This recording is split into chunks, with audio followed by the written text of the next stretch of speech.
Olá, família! Sejam todos bem-vindos ao estudo diário das Escrituras. Hoje o nosso estudo vai ser rapidinho, só 5 versículos.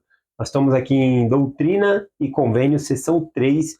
A gente vai estudar do versículo 16 até o versículo 20, tá bom? Rapidinho aqui. Eu estou um pouco debilitado, fiquei um pouco doente, tá bom? Agradeço as orações de vocês, tá bom? Acredito que logo eu tô melhor, tá bom? Então, para me resguardar, né, porque eu não tinha dormido à noite, vou gravar essa mensagem aqui e já vou, já vou dormir já, né? A Vanessa fez chá, fez tudo aqui para mim, então eu já vou descansar, né? Então, vou compartilhar com vocês hoje aqui a mensagem, tá bom? Rapidinho. Vamos lá, nós estamos aqui na seção 3 de Doutrina e Convênios, do versículo 16 em diante. Bom, vamos lá, o versículo 16 diz assim: apesar disso, minha obra avançará. Apesar disso o quê? Joseph Smith e Martin Harris, né, eles perderam as 116 páginas dos manuscritos que havia sido traduzido. Inclusive o vídeo de ontem, né, eu tava vendo, e ainda assim um pouco confuso, né, por causa de remédio, tudo, um pouco de mal-estar. Eu até troquei os nomes, né? Algumas pessoas repararam, e ao invés de falar Martin Harris, eu falava Oliver Cowdery, tá bom? Então, corrige lá, depois eu apago aquele vídeo lá, tá bom? Então vamos lá. Então aqui, quando falar, apesar disso, minha obra avançará. Apesar deles terem perdido os manuscritos a 116 páginas, a obra do Senhor vai avante. Aliás, esse foi o tópico, né, de uma das escrituras que nós estudou já essa semana, né? Que não é a obra de Deus que se frustra, mas sim as obras dos homens. Então, o registro vai continuar, vai ser traduzido, tá bom? Então, importante dizer isso aqui, que apesar do adversário ter se levantado e também Joseph Smith e Martin Harris terem perdido as 116 páginas, houve uma grande repreensão aqui, se arrependeram, e agora Joseph Smith recebe novamente as placas para fazer a tradução, tá bom? Então fala que apesar, né, disso que aconteceu, ainda assim ele foi chamado novamente aqui, a obra de Deus vai avançar. Pois como o conhecimento sobre o Salvador veio ao mundo pelo testemunho dos judeus, da mesma forma o conhecimento de um Salvador chegará a meu povo. Bom, então aqui ele está citando, né, a Bíblia, né, o Novo e Velho Testamento, né, que é denominada ali pelos judeus, tá bom? Então, por meio das escrituras dos judeus, nós tivemos um conhecimento do Salvador, tá bom? O cânon sagrado, né, as escrituras. E aqui está falando que por meio dessas placas, também o povo dele vai ter conhecimento do Salvador. Ele vai citar aqui quem é o povo dele. O povo aqui, né, que ele cita, o meu povo é o povo de Nef, tá bom? A gente vê isso aqui lá em 2 Nef, capítulo 5, do versículo 8 ao 9. Meu povo quis dar um lugar o nome de Nef, portanto nós nos chamamos Nef. Então aqueles que quiseram obedecer os mandamentos de Deus, seguir a Deus, se denominaram como Nef, né? E aí nós temos aqui os nefitas, tá bom? E todos os que estavam comigo decidiram chamar a si mesmo de povo de Nef. Essa palavra Nef, né, ou seja, esse nome, ele tem um significado bem especial, né? Como esse registro ele foi escrito em egípcio reformado, né? Na língua dos egípcios, né, essa palavra Nef dá a entender que significa amado, ou seja, um povo amado do Senhor. Também significa belo, agradável, adorável, formoso. Isso que significa o nome Nef, tá bom? Todos os nomes ali, né, da família de Leí têm os seus significados. Por exemplo, o nome Leí significa cumpridor da lei. E a gente vê os filhos de Leí, né? Teve Lamã, Lemuel, que você encontra esses nomes entre os judeus, tá bom? É origem hebraica mesmo esse nome, Lamã, Lemuel, tá bom? E depois de ele tem Sam, né? O Sam também é um nome já misturado com egípcio, né? Daí vem a ideia, né, que talvez Leí ele tenha sido um mercador, tá bom? Ele morou ali nas fronteiras, né, de entre Jerusalém e também entre o Egito, né, para fazer esse intercâmbio, né? Então ele colocou o nome dele de Sam e Nef. Nef também tem a origem, né, dos egípcios, esse nome, né? A gente vê também que depois que Nef depois que Leí ele é chamado como um profeta, os outros filhos dele, ele coloca nome de profetas. Por exemplo, ele vai ter Jacó, não, vai ter José e depois vai ter Jacó. Ele coloca nomes de personagens que foram profetas também. Interessante, né, ver essa trajetória da vida de Leí aqui. Então, quando o Senhor fala o povo de Nef, está significando aqui o povo agradável, o povo adorável, formoso, né? Tá bom? Um povo belo. Só que o livro, essas placas, elas são inclusivas, né? Não é somente para os nefitas, é que o povo que se convertia ao Senhor passavam a se chamar nefitas, tá bom?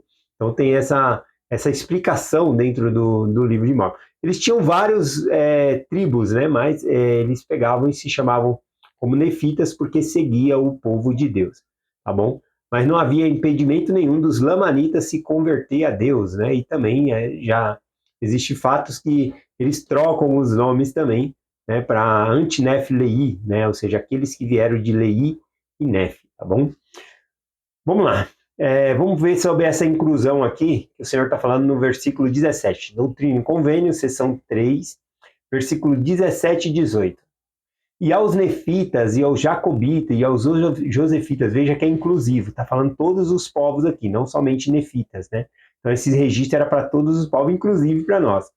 Aos zoramitas, pelo testemunho de seus antepassados. E esse testemunho chegará ao conhecimento dos lamanitas, e dos lemoenitas, e dos ismaelitas, que degeneraram na incredulidade, devido à iniquidade de seus antepassados, a quem o Senhor permitiu que destruísse seus irmãos, os nefitas, por causa de suas iniquidades e abominação. Então a gente vê aqui que o Senhor, ele é inclusivo. A palavra de Deus é para todos os povos, tá bom? É para todos os povos aqui. E aqui ele cita também que ele usou, né, os inimigos dos nefitas, porque eles não estavam guardando os mandamentos, conforme diz aqui, por causa de suas abominações e pecados, né? Aquele ele mencionou aqui suas iniquidades e abominações. Então, por causa disso, ele permitiu que os lamanitas vencessem ali os nefitas, tá bom? E aí a gente vê a extinção, né, do povo de Nef, né? Ele se dilui e se mistura com outros povos, né, os que sobram ali, mas não mais são nefitas ali. Bom, então a gente vê aqui que o Senhor, ele é inclusivo e as pessoas buscam a ele. A quem buscou, ele aceita, né? Por exemplo, os lamanitas, quando buscaram ao Senhor, eles passaram a ser o povo do convênio do Senhor também, tá bom? É uma coisa interessante, né, que essa inclusão ela é merecida, ou seja, por meio de buscar. Claro que a gente vê primeiro o Senhor dando a iniciativa, porque os nefitas foram até os lamanitas e pregaram a ele, para que ele se convertesse. Então, é o braço do Senhor ali ajudando, né, indo buscar o seu povo, mas quando ele se arrepende, que é o que fala aqui, né, as condições aqui para se achegar ao Senhor. Versículo 19 e 20 aí finaliza aqui para nós, diz assim, ó. E para este fim específico, as placas que contêm esse registro foram preservadas, para que este cumprimento e as promessas do Senhor a seu povo. Então, esse registro se manteve em pé, por quê? Para cumprir as promessas do Senhor. O Senhor havia prometido aqui a vários profetas que essas palavras chegariam aos seus remanescentes ali. E para que os lamanitas tivessem conhecimento de seus antepassados, conhecimento das promessas do Senhor, e crescem no Evangelho e confiassem no méritos de Cristo, e fossem glorificados pela fé em seu nome, para que pelo seu arrependimento fossem salvos. Então aqui fala das condições, né, do arrependimento. Primeiro ele falou sobre esse registro para que os lamanitas tivessem conhecimento dos seus antepassados, tá bom? Eles também fazem parte da casa de Israel, conhecimento das promessas, dos convênios que o Senhor faz com o seu povo, também para que cresça, que é por meio de Cristo, tá bom? Que a gente é salvo, pelo mérito de Cristo, é o que está escrito aqui, né? Fossem glorificados pela fé em seu nome, ou seja, precisamos ter fé, e depois ele fala sobre o arrependimento para que possamos ser salvos. Então isso está falando aqui dos lamanitas, outros povos, mas se encaixa a todas as pessoas. Finalizando aqui, eu vou ler o que Nef fala sobre esse registro, né, quando ele está escrevendo, o propósito dele também. Está lá em 1º Nef, capítulo 9, versículo 3 e o versículo 5. Diz assim: Não obstante, recebi um mandamento do Senhor, para fazer essas placas, com o fim especial de deixar gravado um relato no ministério de meu povo. Ordenou-me, portanto, o Senhor que fizesse essas placas para um sábio propósito seu, o qual me é desconhecido. Que quando o Nefe fala que o propósito era desconhecido, porque já tinha o livro da história do pai dele, o livro de Lei, né? Mas é fantástico, essa é uma parte assim que eu amo, ver como Deus, né, já sabia que iria perder as 116 páginas, e ele anteriormente, né, antes de Cristo aqui, né, há 500 anos antes de Cristo aqui, ele já mandou ali 570 anos antes de Cristo, ele mandou Nefe fazer um novo registro para substituir o que iria ser perdido, né? Então, eu acho isso fantástico, né? Como o Senhor ele tem a visão de todo o plano e a necessidade. E conforme já falamos, foi muito importante a perda das 116 páginas no propósito que transformou a vida ali de Joseph Smith, né? Ele passou a servir a Deus de uma maneira muito mais fiel, né? Depois dessa experiência que ele teve, da repreensão e tudo, tá bom? Então é essa mensagem, né, que eu compartilho com vocês, terminando aqui a sessão 3 de Doutrina e Convênio. Amanhã, ou a gente vai para a sessão 5, que vai dar uma sequência, né, de revelação também a Martin Harris, ou a gente já entra aí em Doutrina e Convênio 4, tá bom? Eu vou ver aqui, pensar, orar, e aí amanhã a gente volta o nosso estudo aqui.